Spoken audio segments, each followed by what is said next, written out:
start off this presentation, which is basically just an informal report card. We won't talk extensively about this, but I thought this would be interesting. And I just wanted to first throw up a few predictions from 18 months ago that they were made almost 2 years ago now. And I borrowed this from one of the podcasts that I listened to. So I'm freely stealing these quotes, but I did verify the first one, so I know that they sourced them correctly. This is CNBC.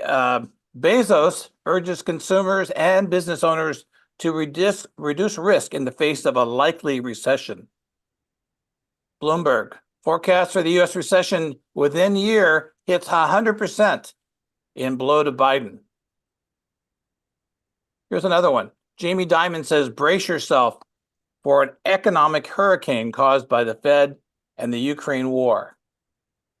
Pretty serious predictions. Now, how did those predictions, how did they work out, by the way? Are we in a serious recession right now? Mm-mm. Not really. Yep.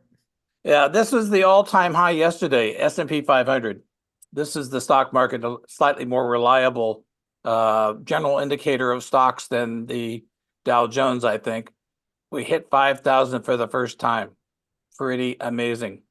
Yeah, it only went up 0.5% yesterday, but that was enough.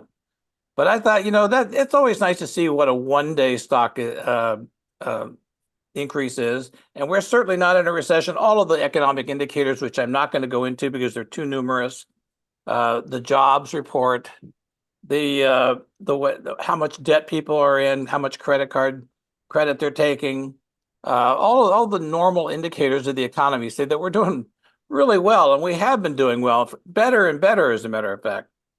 Here's a little bit of a longer view. This is the last 40 years in the stock market, the S&P 500, and you can see that it started off, oh gosh, just a few hundred, and now it's at 5,000. What I found interesting about this particular chart, which is this is just from Google Markets, that it's gone 3,000%. Yeah, I wish I'd been invested since 1984. But the various points that it went down, you see that the first down, I think, Gene, do you see the arrow that I'm pointing? Yes, I do. Well, you see where it goes down here right before 2003? I was a very lucky guy because this is when Greg started to invest, right down here. Smart me, right? And this here is the Great Recession, the 2007, 2008, 9 recession. And look where it's gone since. And you remember that spike that I think that was 20 or 21?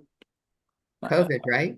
Yeah, the COVID spike went down 30%, and then it started climbing again, and then it gone down a little bit the last couple of years, and this last year was, of course, it made up for all that. Just amazing. And I thought we'll get into a little bit of detail. Here's the highlights. This is according to Morningstar, by the way. This is the Morningstar view. Top performing stocks of last year. I don't think much of the first one, even though it's gone up. Coinbase. Did any of you invest heavily in Coinbase last year? Bitcoin, etc. If you did, it went up a lot. They still don't recommend it. They still only give it 1 star, but that was the highest performer from last year, individual stocks. NVIDIA was next. DraftKings, Meta, Palantir Technologies. I'm not even sure what that is. Meta, of course, is Facebook. Did any one of you guess to put all of your money into any one of those stocks? If you did, you would have done quite well. That's not the way I invest, but perhaps you would have guessed Facebook if you were, prescient somehow.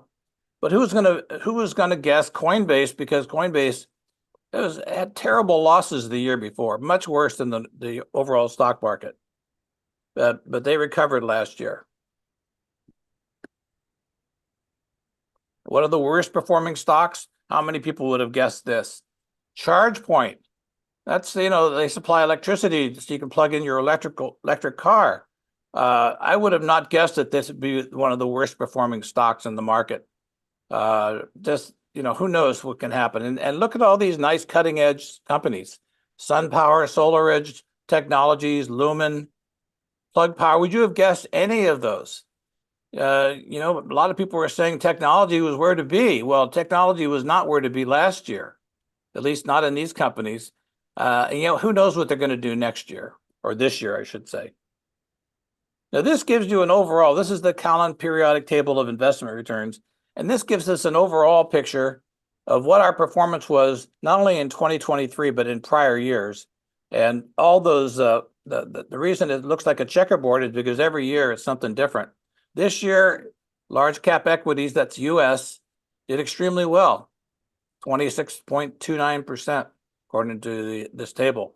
That's on the far right here. Next one that did pretty well was the developed ex-US equity. That's foreign stocks. So if you're invested in international, you also did well. Not as well as the US stocks, but pretty darn well. Then they had the US small cap, that high yield corporate bonds. Almost everything did well. Let's see if I can get a closer view of this. Better. Okay, the US fixed income did 5%. Cash, even just cash, did 5% last year, which is wonderful. Now here, this is a little bit larger. You can tell what's done well. There's really nothing to not talk about here. Emerging market did almost 10%. Real estate, that's REITs, almost 10. Global ex-US fixed, that's the international bonds that are so hated on the forum. They did almost 6%. So this is exactly the opposite of what you would have expected if you listened to the naysayers, even the smart naysayers from a couple of years back. We were headed toward a recession. We were going to do terrible. Just the opposite happened, unless you were invested in a couple of those technology companies. But if you were invested in the broad market, you did really well. And this, just to conclude here, I have a couple of slides that I stole from the Bogleheads University 101 that I liked. This here, I believe, was the beginning of Jim Dolly's presentation. What really matters in investing? Adequate funding, it means capital. Make sure your contributions are high. A reasonable portfolio, okay, which I'm not going to explain here unless you want to get into it. And then staying the course. Really, really simple. And here's a reasonable portfolio according to Jim Dolly. He says it should be greater than 50% in stocks, bonds, and real estate, 25% or higher in risky assets, whatever that means to you, stocks and real estate, 20% or less in speculative investments, Bitcoin or whatever, more than 20 individual securities. If you own the total stock market, you have nearly 3,000.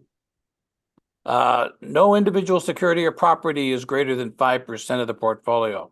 So it means even if you work for Facebook and the stock has gone up, don't have more than 5% of Facebook in your portfolio. And remember that the folks of Enron in the year 2000, a lot of those employees had 95% of their portfolio was Enron. And when they lost their job, they lost nearly 100% of their pension and their stocks all at the same time. So don't put yourself in that position. And then finally have 3 or more asset classes, stocks, bonds, real estate, perhaps.